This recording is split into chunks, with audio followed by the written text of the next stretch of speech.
melons, they're not just for breakfast anymore. Summertime, and the melons are juicy.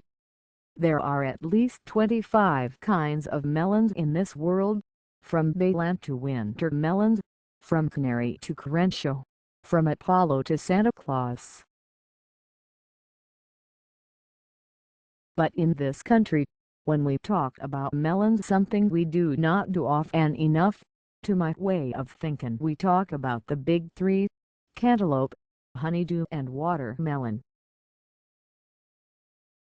By themselves, or preferably with a squeeze of lime or lemon juice, these melons cannot be beat. So sweet, so pure, so easy. The challenge lies in knowing what to do with them other than serving them au naturel. And there are several good options. Puree them into a cold soup, freeze them into a refreshing granita, serve them as a sweet element in a salad. All of which are excellent ideas. But they are also kind of vertical lines expected. Been there, eaten that. So if we are going to break out of the melon rut, we'll have to find unusual ways of presenting them, new preparations that still bring out the best of the fruit. We're talking about something unexpected, something along the lines of using cantaloupe in a pasta sauce. We're talking about spaghetti al melone. Spaghetti al Melone comes to us from TV cooking star Giada de Laurentiis, who in turn got it, she has said, from her Italian grandmother.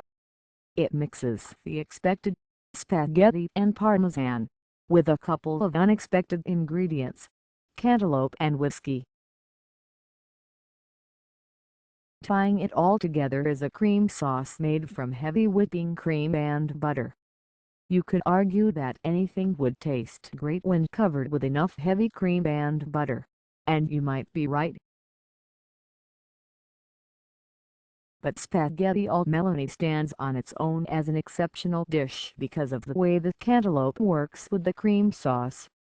The melon makes the spaghetti a little sweet, but not unpleasantly so.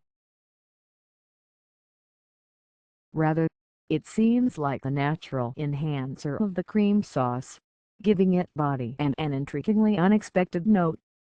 As delighted as I was by the spaghetti al melone, I was even more excited to make my next dish, watermelon kimchi.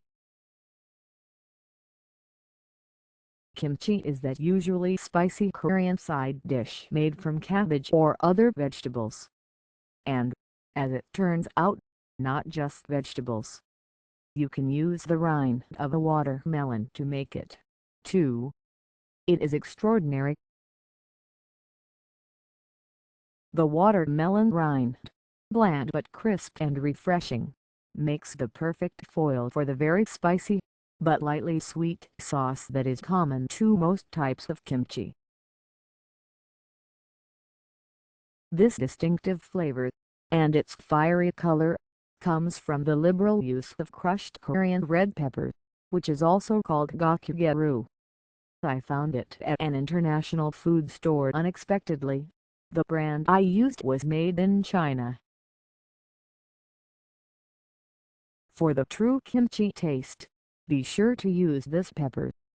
Any other substitute will not produce the same flavor. To cool down after the spicy kimchi, I made a version of the most refreshing drink I have ever had. I first encountered fruit shakes many years ago. It was in the summer, in the desert, during a heat wave. It was hot, I'm telling you. And then I saw a stand selling fruit shakes. I ordered one, had my first sip, and it was as if I'd sipped and gone to heaven. To make a fruit shake, all you need is cantaloupe, milk, sugar, ice and a blender. Put them all together and you have a cool and remarkably satisfying cantaloupe fruit shake. Yes, it sounds like a smoothie, but I first had it before I'd even heard of a smoothie. Besides, fruit shake is a much more sophisticated term than smoothie. Smoothie sounds like something you would say to a child to trick him into swallowing his medicine. No tricks needed here. Fruit shakes are the ultimate thirst quencher on a hot summer's day. The next dish I made also combines the hot with the cool. I grilled chicken breasts and served them with a honeydew salsa, and the salsa is a marvel of balance and proportion. Sweet and cool elements come from the diced honeydew, which is offset by the heat of minced serrano chili. Acid is provided by both lime juice and lime zest, and lime is also, of course, a perfect pairing with the honeydew. Cilantro adds extra depth and freshness, with a subtle bite provided by chopped red onion. The salsa is a star. Try it with fish, too. Finally, I tried a recipe that seemed so unusual I couldn't resist.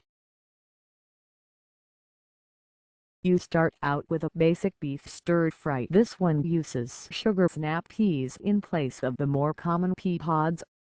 Then, when it is all cooked, you lace it with sticks of fresh watermelon. The watermelon works to bring out the best of the hoisin sauce, and vice versa. It adds a cool, crisp contrast to the garlic ginger onion warmth of the rest of the dish. It's like a little bit of dessert in every bite.